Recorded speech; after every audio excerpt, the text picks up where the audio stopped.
In this video, I want to answer a couple questions that I was asked on the school community from Jose that I think would provide quite a lot of value to everyone and a bit of insight into me and my editing, which is something that I think might be useful for a lot of people.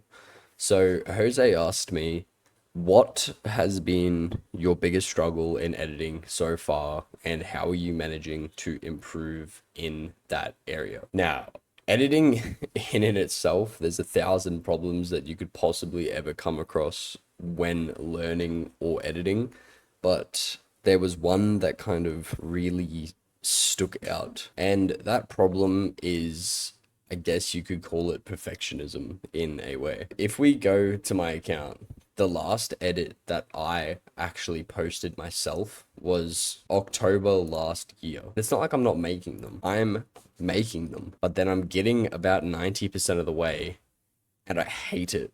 I do not have a bit of sympathy for how bad they look.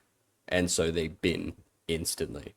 So I've done a Parsley style edit. I could not deal with how bad it was, in my personal opinion, of what can be accomplished. I hated it, so I deleted it. I got halfway through a car edit that was Gabbett style, hated it so badly that I deleted it. And this edit here is what it was. I watched it back. I posted it to force myself to keep it and not delete it. It didn't work. That entire start of this edit has been remade into something else that I'm currently working on. It took me 2 weeks to be happy with those first two scenes, and I hated them again the next day, and I restarted. That is probably a good example of what the biggest problem I have been struggling in editing so far since I started is. Just I want to have the best, and if it is not, it will be deleted. To the second part of that question, how I'm managing to improve in that area. I have been implementing something recently, like a time limit. If I'm making a transition, for example, this transition here, if it's not the way I like, it doesn't matter because it's just going to stay there. I've come to the point now where I haven't shown or produced an edit for anyone else to showcase my skill level in 5 months. It's not okay, obviously. Done is better than perfect. And so I've been introducing time limits. Every morning I have an hour where I sit here and edit, and it has to be progress on a new clip. It forces me to, even if it's not perfect, go to the next one anyway. And it has been working a lot. And also coming to terms with the fact that transitions in themselves aren't perfect when you actually watch them slowly. Like this transition here, it looks cool, but guess what? If I slow it down, it's actually two different clips and they both jump. You can tell they jump right here, but as you play it through, you can't even tell. And so that's another thing to get over. You literally cannot get them as perfect as you want. And most of the time it's not necessary because as the video plays through, you can't even see it anywhere. The second question that Jose asked, which I think a lot of you will probably want to know the answer to, is have you ever feared showing yourself in YouTube videos? How did you overcome the fear? What advice could you give to those who fear showing themselves in front of a camera? Yes, I have feared showing myself in YouTube videos, Instagram videos, without a doubt. Everyone does before you start doing it. How did I overcome that fear? It's unfortunate because I can't give much advice in this area because it was not deeply rooted in me. I was scared, but it wasn't a terrifying thing for me.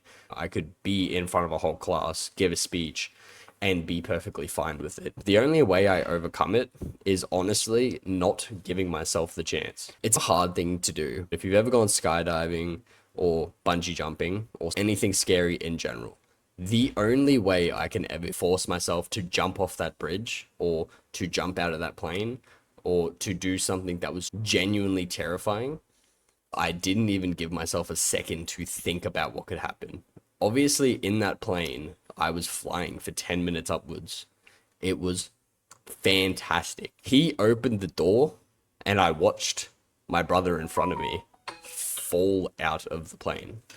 And I was like, oh, I literally did not give myself a second thought. The instructor said, lean back. I was not thinking, so I leant back, and all of a sudden we were falling. It was the same thing on top of the bridge that I jumped off of. We were on top of the bridge. I was at the edge. Terrifying. I closed my eyes. The guy said go, and I said, there's no way I'm going to be able to lift my feet. So I leant, and all of a sudden I was falling. When I recorded my first face video, I didn't give myself a second to think. I set up a camera, set up the notes, set up a script. I walked away, and 30 to 45 minutes later, as I was randomly walking past my computer, the camera caught my eye. I sat down, pressed record, and that was that. I just had to start going. It's a bit of a weird strategy, but it definitely works. So I have had a fear of putting myself in videos. I overcome it by not giving myself a chance to think about it. Another thing people need to get through their heads is, do you ever really watch Instagram or YouTube and go, this guy's kind of ugly? Not really. You might, but who gives a fuck? They're doing good content. If we look at it, most people who make YouTube content aren't fantastically great looking. No one even thinks about that anyway. Who genuinely cares? I bet you if you genuinely analyzed half the people you watch on YouTube on how good they look, you probably wouldn't be that attracted to them at all.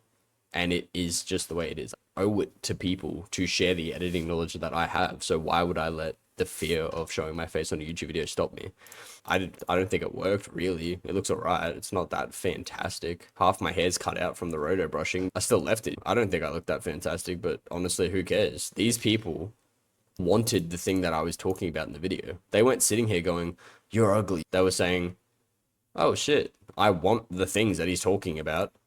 When you're watching Instagram, you're not looking, when you're watching YouTube or Instagram, you're not looking for an attractive person. You're not going through going, which one of these is the most attractive? You're going through saying, which one's the most entertaining, or which one is the most educational for me to watch? That's all you care about. So that's something to keep in mind when you are recording yourself in front of a camera. So those are the two questions from Jose. Hopefully I covered them well and did justice to the questions, because they're both fantastic questions. If you have any questions you want me to answer, I'm making YouTube videos for each and every one of them. I made a post here somewhere. It'll be on the first page. Yeah, here we go. So editing Q&A. I haven't answered any of them per se, but I've got them all written down in a file, and I'm going to be making a video on every single one of them. If you have any questions that you want a deep dive answer into, just post them under here, or them in the group altogether, and I will give a deep rooted answer like I have for Jose's two very good questions. And so that was my biggest struggle and how I managed to get over it, and also how I got over the fear of showing my face in YouTube videos. So I'm expecting you guys to start making some face videos now. No, I'm just joking. But if you really want to, go for it, and just comment down below if this was helpful or not.